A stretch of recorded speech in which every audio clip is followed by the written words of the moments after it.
"You'll be sleeping in your car by Christmas."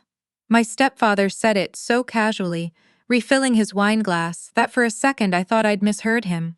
The judge looked up from the custody filing, glanced between us, and asked if I understood the seriousness of contesting a trust this size. I said I did.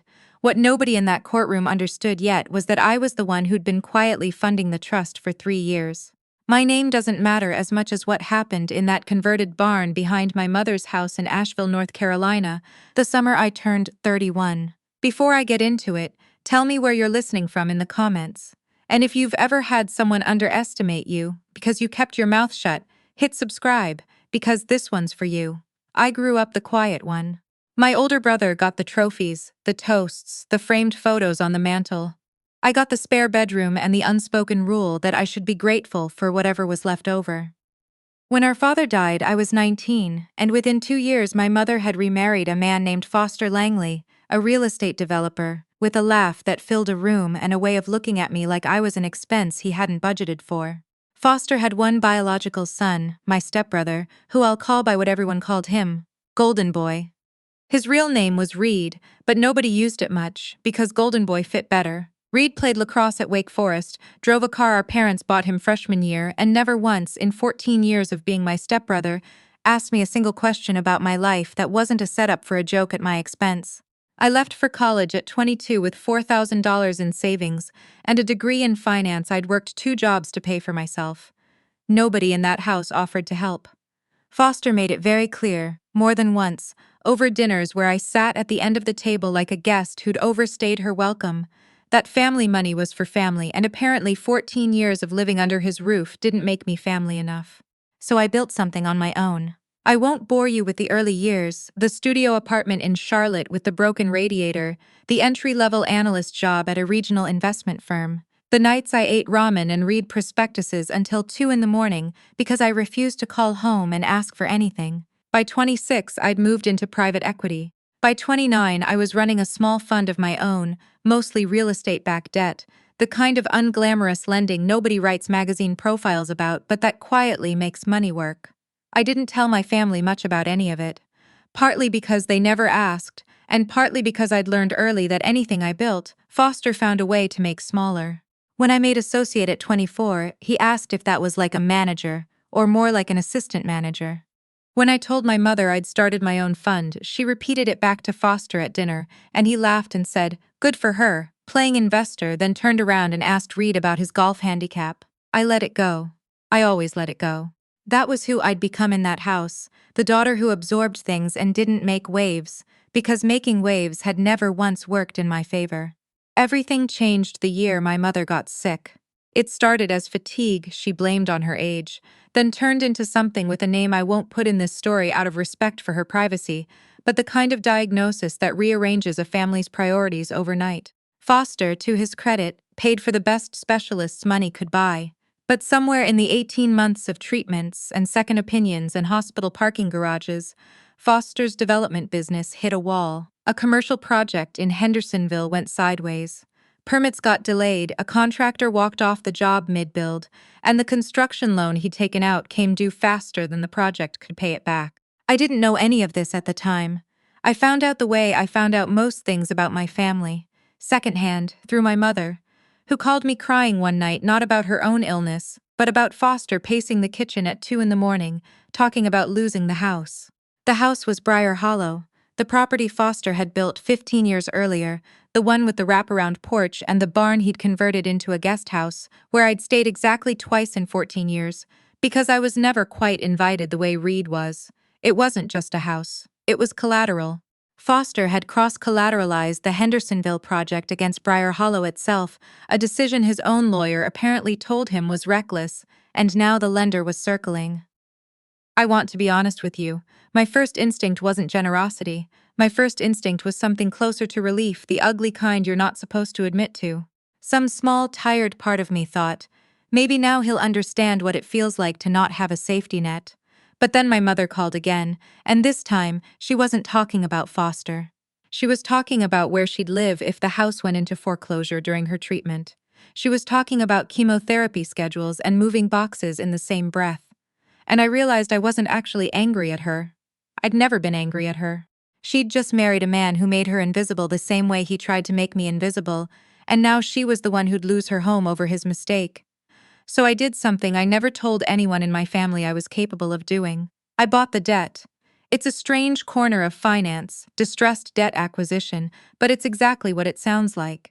When a loan goes bad, the original lender often wants out, especially a regional bank that doesn't want a messy foreclosure on a half-finished commercial property dragging down its books.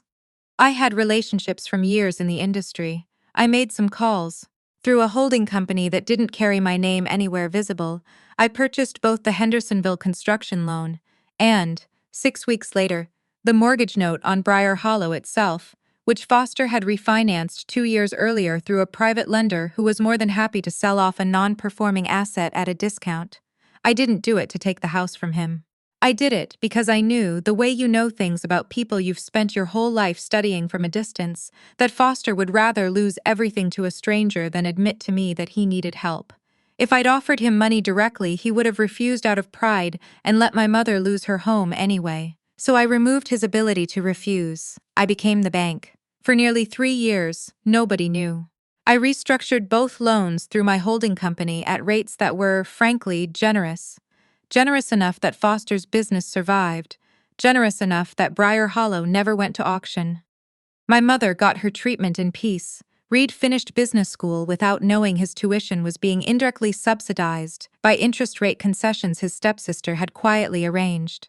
I watched my mother go into remission from 300 miles away, sending flowers under my own name like any other concerned daughter, never once mentioning that I was also, technically, her landlord. I told myself I'd reveal it eventually, on my own terms, when it served some purpose beyond making a point. I didn't expect that moment to arrive in a courtroom.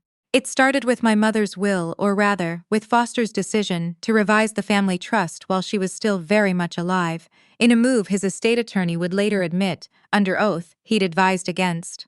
My mother, in her relief at being cancer-free, signed off on restructuring the Briar Hollow Trust to fold in Foster's development assets, all of it consolidated under a family trust that named Foster as primary trustee, Reed as successor trustee, and me as a minor contingent beneficiary, entitled to roughly 4% contingent on, and I'm quoting the document here, continued positive relationship with the family as determined by the primary trustee.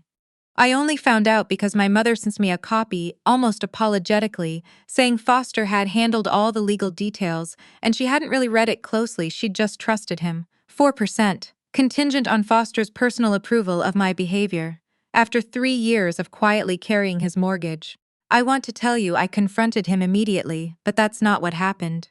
What happened is I drove down to Asheville for what was supposed to be a quiet family dinner, the kind where I usually said very little and left early, and Foster used the opportunity, in front of my mother and Reed's fiancé, to announce that the trust restructuring was finally bringing some order to this family, and that certain people, and he looked directly at me when he said it, needed to understand that loyalty isn't something you get to phone in from 300 miles away. I asked him, calmly, what exactly I'd failed to be loyal to. He laughed. He actually laughed, the same laugh, from every dinner table for 14 years, and said something I'll never forget because it was the moment I stopped protecting him from himself. He said, let's be real. Without this family's name behind you, you'd be some mid-level analyst nobody's ever heard of. You think you built anything on your own? Everyone builds on something. You built on us. Reed's fiancé laughed too, that nervous social laugh people do when they don't know if something's a joke. My mother stayed quiet, looking at her plate, the way she'd looked at her plate for 14 years whenever Foster decided I needed putting in my place. I said, fine. If that's how he saw it, I'd be happy to formally contest the trust terms and let a judge sort out what counted as a positive relationship with the family. I wasn't bluffing, and I think some part of him knew it because his face changed, just slightly, before he covered it with another laugh and said he'd see me in court then. So we went to court. Buncombe County, 6 weeks later, a hearing to determine whether the trust discretionary clause regarding my 4% stake was enforceable, or whether it constituted, as my attorney argued, an unconscionable condition designed to functionally disinherit me at Foster's whim. I sat at the petitioner's table in a navy suit I'd bought specifically because it made me feel like someone who couldn't be talked over. Foster sat across the room with his attorney, A sharp, expensive man named Whitfield, who specialized in exactly this kind of family trust litigation and clearly relished it. My mother sat in the gallery looking smaller than I'd ever seen her. Reed sat beside Foster, arms crossed, glancing at me with the particular contempt of someone who'd never once had to fight for anything in his life. Whitfield opened by painting a picture of me as an estranged, ungrateful relative attempting to extract money from a family she'd kept at arm's length for years. A narrative that might have worked if anyone in that room had bothered to ask why I'd kept my distance in the first place. He brought up my limited involvement in family events, my professional secrecy about my finances, even at one point, my therapy history from my 20s, the records of which Foster had apparently kept and handed over to build a case that I was, in his attorney's words, emotionally unstable and prone to isolating herself. I felt my whole body go cold hearing that, not embarrassed. Cold, in the specific way you get when you realize someone you trusted has been keeping ammunition against you in a drawer for years, waiting for the right moment to use it. My attorney, a measured woman named Whitcomb who I'd worked with for years on fund matters and trusted completely, didn't flinch. She asked for the floor and the judge granted it. "Your Honor," she said, "opposing counsel has spent considerable time characterizing my client as financially dependent on this family and emotionally compromised. I'd like to enter into evidence loan servicing records for two notes, the construction loan on the Hendersonville commercial property and the mortgage on the property known as Briar Hollow." Foster's face didn't change yet. He didn't know what was coming. Neither did Reed, who was checking his phone under the table. "These notes," Whitcomb continued, "were purchased from their original lenders by Kessler Bridge Holdings in 2023 and have been serviced by that entity ever since, at preferential rates significantly below market, with multiple forbearance periods granted during a medical hardship affecting the respondent's wife.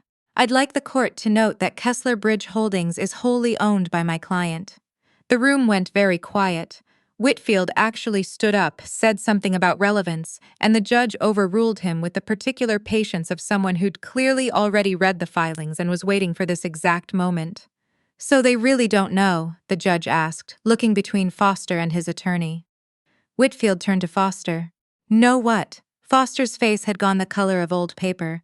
My mother had her hand pressed against her mouth. "She owns the note on this house," Whitcomb said simply. "She has, for nearly 3 years. Every mortgage payments Meister Milstern made Bryce since the spring of 2023 has gone indirectly to my client. The same client he's currently attempting to limit to 4% of a trust on the basis that she lacks meaningful connection to this family." I watched my stepfather, the man who'd spent 14 years making me feel like a line item he resented, sit there and do the math in real time. The man who'd told a room full of people that I'd built nothing without the family name behind me, who didn't know that for 3 years, his family's home had quite literally been standing on a foundation I'd built for him in silence, asking nothing in return except that my mother never lose her house. Reed finally looked up from his phone. The judge called a 15-minute recess. I didn't move from my seat. I watched my mother stand up slowly, walk over to Foster and say something to him I couldn't hear. But whatever it was, his shoulders dropped lower with every word. Reed wouldn't look at me at all. When the hearing resumed, Whitfield asked for a private conference with the judge and both attorneys. I sat in the hallway with my mother, who hadn't said a word to me yet, and I genuinely didn't know if she was angry that I'd kept it from her or grateful that I'd done it at all. "Why didn't you tell me?" she finally asked, not as an accusation, just tired. "Because you would have told him," I said, "and he would have refused the help out of pride, and you'd have lost the house anyway. I didn't do it so you'd owe me anything. I did it so you'd have somewhere to recover." She started crying then, the quiet kind, and I let her, because I think she needed to cry about more than just the house. I think she was finally seeing, 14 years late, exactly what her silence at all those dinner tables had cost. The settlement that came out of that recess wasn't dramatic in the way you might want for a story like this. There was no moment of Foster groveling, no scene where Reed apologized through tears.